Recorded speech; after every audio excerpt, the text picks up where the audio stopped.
Hey, Texas Values friends. Jonathan Saenz here, president of Texas Values. Great to be with you on a wonderful evening here in the state of Texas. We have a great opportunity to have a fantastic guest to talk about the issues that you care about here in Texas.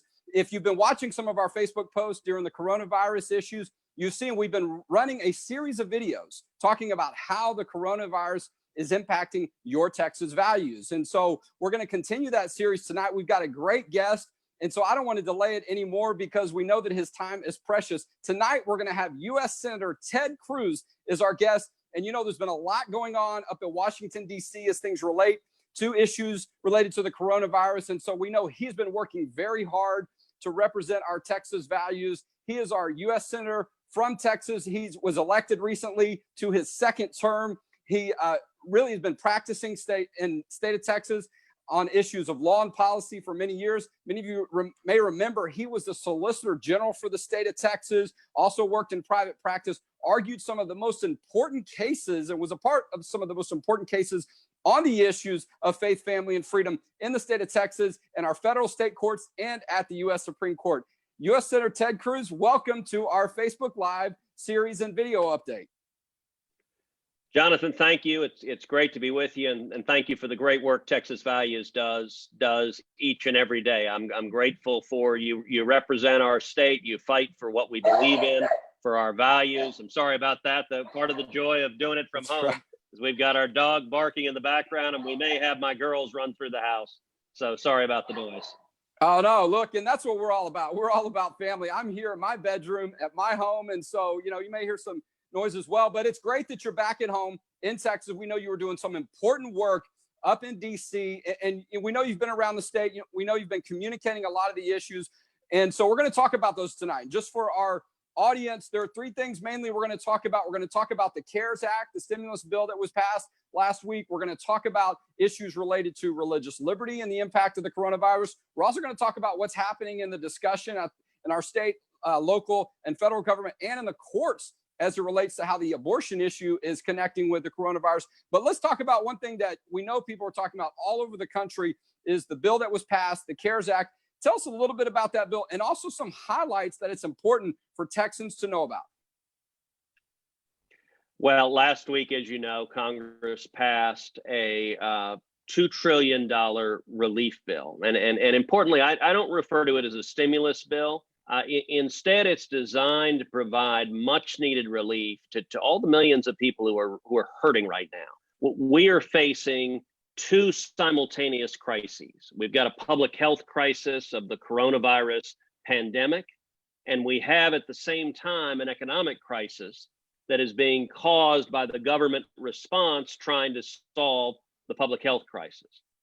On the economic side, we've seen over 10 million people lose their jobs in the last 2 weeks. It is devastating. And the emergency relief package has lots of different components in it.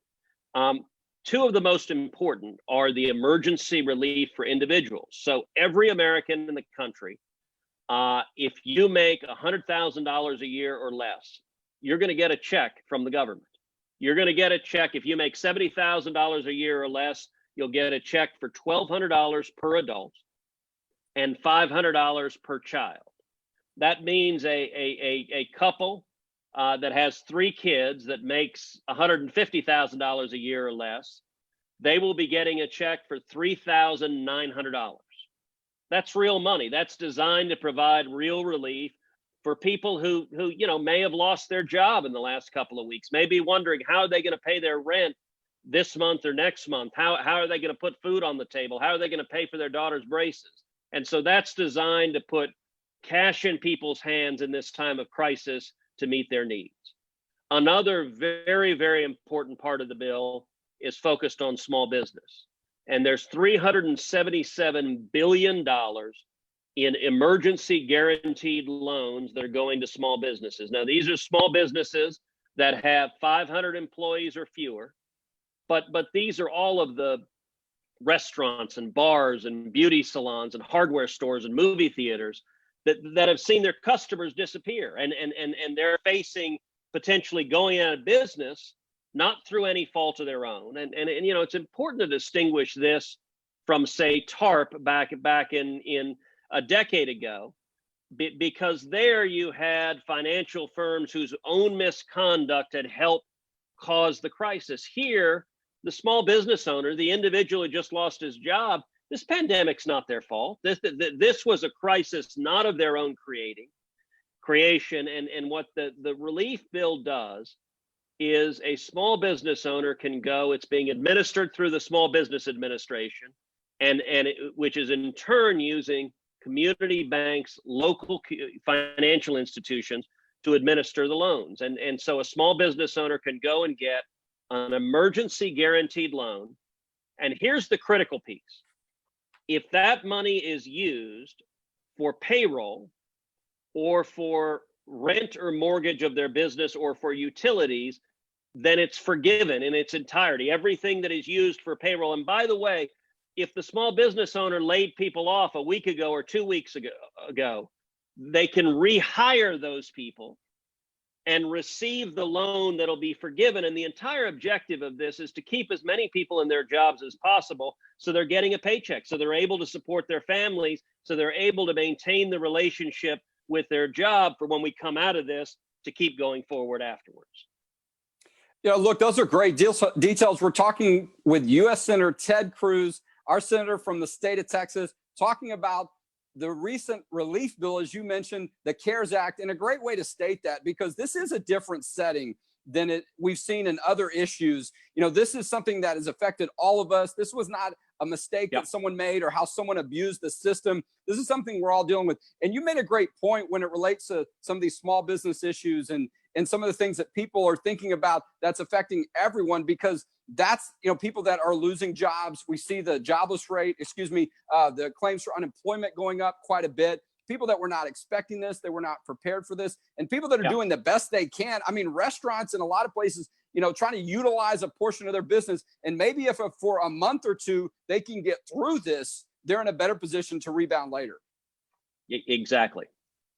Well, and it's great to have these details too, because a lot of times people are not aware how, certain businesses run. Maybe you're an employee, or maybe you're a new employer. Maybe you haven't dealt with these type of issues before, so you didn't think these things would impact you. A lot of new businesses open up all the time in the state of Texas. So that's great detail. And I'm sure if they want to reach out to your office directly or check the website that your office has, I'm sure they could get more details on that. And if people have questions about that, send us an email, info@txvalues.org. We're happy to help answer some of those questions. And if you're on Facebook right now, share this, because we've got a few more minutes or so. We're going to get into some good areas that people are going to care about this. Comment, like it, get it out to more people. So one of the things we want to talk about as it relates to small business, we heard that you've done something as it relates to religious liberty on the small business issue.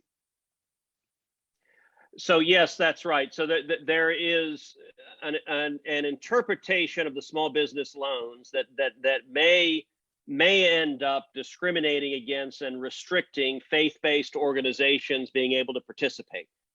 That was not the intention of Congress. And so today I sent a letter to the Small Business Administration encouraging them to put out guidelines to make clear that a faith-based organization can maintain their faith, can maintain their values, and still be eligible for those loans. And so I hope the Small Business Administration makes that clarification. And, in terms of resources, you mentioned our website. So my website, my official website is cruz.senate.gov. Let me say that again. It's cruz.senate.gov. If you go to that website, we've set up an entire page devoted to coronavirus crisis resources. And so it's all sorts of links for helpful information in terms of what is the individual payment, who qualifies, how does that work, what is the small business loan program, what are the different, how does that operate, where do I go to apply, what do I do? And so we've tried to collect all those resources on one web page that you can get to from our official page, cruz.senate.gov. Those are great resources too. Great information to keep people up to date, because things seem to be changing, daily, sometimes by the hour. And as religious-based entities might be facing these issues too. Nonprofits are going to get hard. Texas Values is a nonprofit organization. And so we're going to make that letter available from Senator Cruz on our Facebook page and on our website as soon as we wrap up this video, or we're going to try to get it linked there in the comment section. A couple of other things that have come up, Senator Cruz, that I know you care about. Here in the state of Texas, we've seen the state government, local governments try to respond to some of these issues related to coronavirus. So one of the things that Governor Abbott did was make it clear that if it was a procedure that was not medically necessary, really to preserve someone's life, that all those other medical procedures should be halted for now. So resources can be used and utilized and prioritized to reacting and responding to things like the coronavirus and things related to that are so pressing. And that included your friend Ken Paxton put out a letter saying that means abortion clinics have to close. They're not essential during this time, and those procedures are not medically necessary at this time. And so that came out just a few days ago. And then, of course, the abortion entities filed a lawsuit. They won in the trial district court, but at the federal court, names I know you know, Jennifer Elrod, Kyle Duncan, those federal judges on the appeals court ruled no, that ruling stays in place and abortions have to stop for now while we're dealing with this, at least for another week or so. Well, listen, you and I both, we celebrate any ruling that preserves life, that protects innocent life. And so I'm grateful for every life that is saved. In a time of crisis, we're seeing states across the country implement policies for halting all discretionary surgeries, all surgeries that are not immediately medically necessary. And the reason is that our healthcare system has the potential of being overwhelmed by this crisis. And there's also a heightened risk of transmission, that our healthcare workers are at particular risk. And we've seen what can happen if a healthcare system gets overwhelmed. You can look at a country like Italy, where what has happened in Italy with the crisis there, their socialized medicine system, their resources got overwhelmed. And the number of people that were sick with COVID-19, that had serious respiratory illness and that were dying, it began skyrocketing. And we saw Italy also started running out of essential medical equipment, things like ventilators. And they were making horrible triage decisions of having not enough ventilators to keep people alive. And so having to decide which patients get life-saving care and which don't. That is a decision I don't ever want to see medical professionals in Texas or in America having to make. And so stepping in proactively to halt these discretionary medical decisions to develop more ventilators. I've been very active and been on the phone helping ensure that we get more ventilators, more protective equipment for the state of Texas. But all of these are integrated together. And, I got to say, the reaction of Planned Parenthood to this really illustrates that the business of Planned Parenthood, they're in the business of abortion. It is a money-making industry, and they are going to fight to defend that continued profit stream. Sadly, it seems at all cost. Yeah, it does seem that way. And we're not done with this issue yet. At least we're in a good position now with the appeals court decision. Texas Values is actually filing an amicus brief today, along with several other states, because this issue has touched other states. There's been other states' attorneys generals and others that have come out and also said that abortions need to be halted for now. These abortion procedures need to be halted for now so we can preserve resources related to the coronavirus as it relates to medical issues. And so we did file an amicus brief. We'll see where that issue goes. There's going to be a hearing on April 13th for the Fifth Circuit, but other issues are going to come up. And so we'll be defending that. And we're glad to have your support on that as well. Another issues that come up too, I know you care about religious liberty. And, it's been really encouraging to see how churches have been trying to balance this, trying to be good community supporters and be involved and be, careful and also care for their fellow man by pulling back on some of their services, even before they were ordered to. But some of these local government restrictions went a little bit too far and felt like they were restricting things. So Governor Abbott came out with an executive order this week, making it clear church services are essential. Doesn't mean you're going to have these big meetings of them, still relating to what the CDC has said about distance and about the numbers, but making it clear that these services are essential. So governments need to balance that and not just restrict them without a good reason. And we know that that's what the Supreme Court has said about these issues. Yeah, no, look, I think that's exactly right, that we're seeing public officials who are concerned about protecting people's health and have given guidelines to avoid large gatherings because there's a potential risk of transmission of coronavirus. And one of the things as believers to remember is that the church is not bricks and mortar. It's not the building that we happen to go to on Sunday morning. The church is the body of Christ. The church are believers, and the Bible tells us wherever two or more are gathered in one place in His name, He will be there. And so, Heidi and I were members of First Baptist Church in Houston.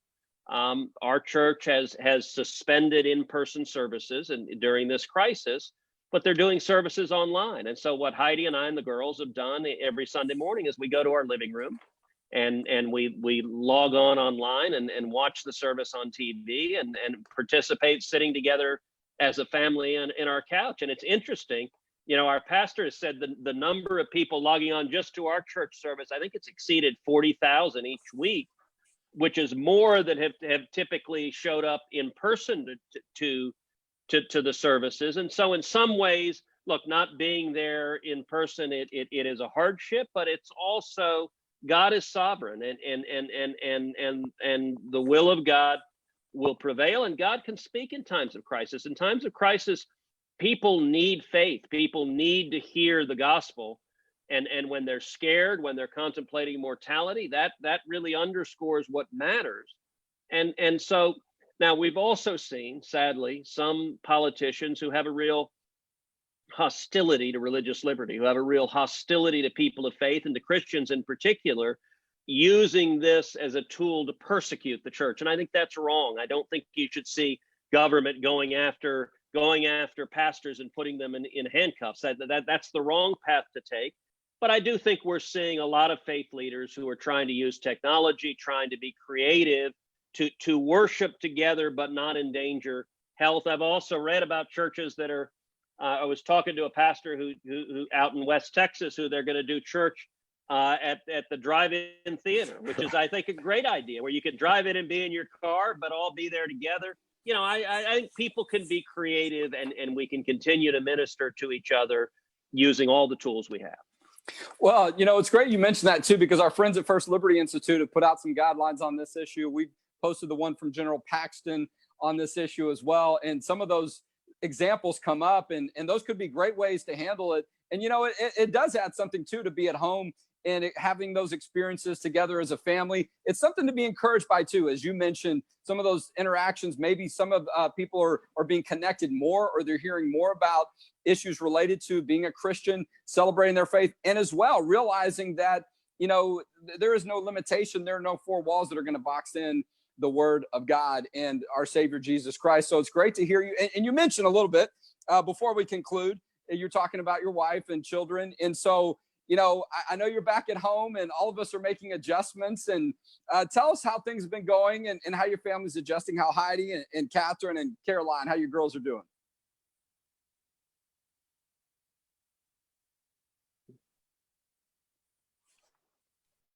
I think we might have had an audio issue there. I'm going to lose my Jonathan, I'm not phones. sure you can hear me. I think Go ahead, Senator Cruz. All right. Can you hear me? I didn't hear all of what you said. I think we had the internet glitch out on us. Is he good? Can you hear me? Can you hear me?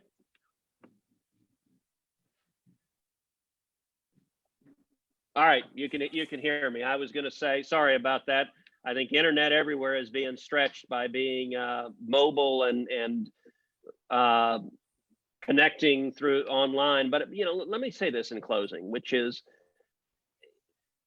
this is a time of enormous stress. It's a challenging time for everyone, but there are also blessings to be found. This past week, working at home. Heidi's working at home. Girls are going to school at home with distance learning. And it is the time together as a family. I have literally every day thanked God for the blessing of our spending so much time together. We've set aside time every day to have lunch together and dinner together as a family. I got to say, my girls' whole lives, we've never had a time where every day for an extended period of time we could have lunch together and dinner together. And it has been wonderful. In the evenings, we're going for a walk together as a family. It's amazing seeing the whole neighborhood come out. Everyone's walking 6 feet away, but they're out walking. You can't do anything else. You can't go to a restaurant. You can't go to a movie. So everyone else is walking. And suddenly I live in central Houston. It's been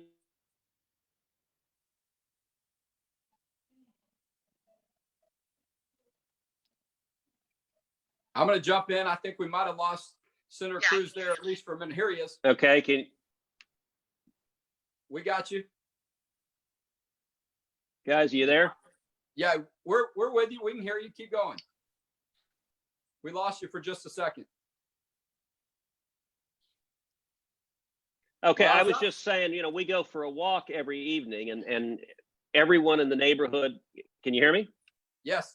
Everyone in the neighborhood is out walking. They're walking their dogs. They stay 6 feet apart. And even though we live in central Houston, it's been transformed into Mayberry. It's like a small town where people are rediscovering time with family. And that's a blessing.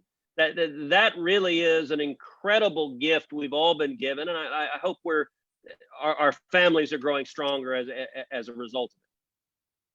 No, I think those are great points. Can you hear me, Senator Cruz? Can you hear me on your end, Senator Cruz? I'm hearing probably every other word. All right. Well, at least maybe you got part of me. We appreciate you. And you're absolutely right about the return kind of to neighborhood, to family, to community, and how important that is, and how important it is for people to be reminded of that. And a lot of that speaks to our optimism as a state, as a country, in times of struggle and in times of, these challenges coming up, that we look for new and different ways or go back to what used to work, right? And being able to fall back on that is great. And I know a lot of that has to do with your representation for our state. Our Texas continues to be very important in this ongoing battle. Your representation, as well as your family, for our great state and all Texans, and serving us well as our U.S. Senator. Thank you very much, Senator Cruz. God bless you, Senator Cruz, and God bless your family. God bless you as well. Talk soon. Appreciate you. Well, we're going to let Senator Cruz go. I know it's almost dinner time. I'm going to have a couple of wrap-up comments, though, if you're still hanging on, just for some things for people to know about some of our work. There is a great post that we put up, a great blog post and piece about pregnancy resource centers. So if you're wondering about the rights of pregnancy resource centers, providing diapers, milk, essential services, and essential goods to women that need them, to babies that need them, we put up resources making it clear, at least from some of the ones we're seeing, that the ability and the freedom to do that continues. But email us, info@txvalues.org, if you want some information about that. I mentioned we filed an amicus brief at the Fifth Circuit Court of Appeals earlier. That's being filed today. That is supporting what Governor Abbott and Attorney General Paxton are doing on the life issue, making it clear that our analysis says that it is true and it is legal to halt the abortion procedures along with other medical procedures during this time. The abortion groups, they're not spending time helping out the community as it relates to coronavirus related issues. They're staying dead focused on the abortion business. And so as many of us are doing everything we can to preserve life, they're still focused on taking lives, as they always are. And so we're fighting against them and trying to uphold that law and that common sense order. And we're getting a brief file. There's going to be a hearing in about a week or so on this issue at the Fifth Circuit Court of Appeals. But as it states now, abortions cannot be performed in the state of Texas, only maybe in limited circumstances. And so that is lives that are being saved, dozens of lives that are being saved, if not hundreds, every day and week in the state of Texas. Last thing, State Board of Education meetings are coming up in a couple of weeks. They're going to try to do them virtually. So stay tuned for updates on us on those issues. We're still working on them. And lastly, look, I have to ask, if you can, if you're in a position, I know some people aren't, there's been, the claims for unemployment have skyrocketed.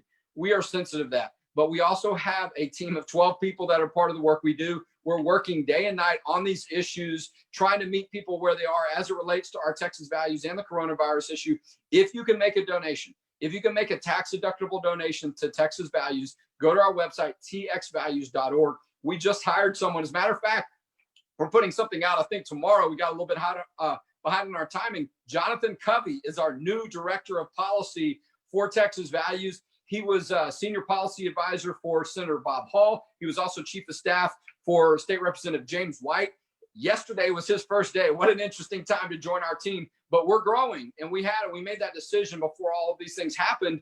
But we're going to stay committed to it. But one way you can help us do that is by donating to our work. Go to txvalues.org. Make a tax-deductible donation today. I think that's the first time in this video I slowed down. You know, my wife, I've been home more too, obviously every day. I've been getting feedback from the family. So we'll see how I did. You can put that in the comment section if it sounded like I slowed down a little bit. But, you know, I just get real excited with the work we're doing. So I do need to be reminded of that from time to time to slow down a little bit. And that's what many of us are doing. We're slowing down a little bit. But as you do it, don't forget about us. If you can, support us financially of any amount. Go to txvalues.org, make a tax-deductible donation today so we can continue to do the work we do for faith, family, and freedom in Texas. And look for our next video series update on how the coronavirus is impacting your Texas values. And we'll talk to you next time on our Facebook page.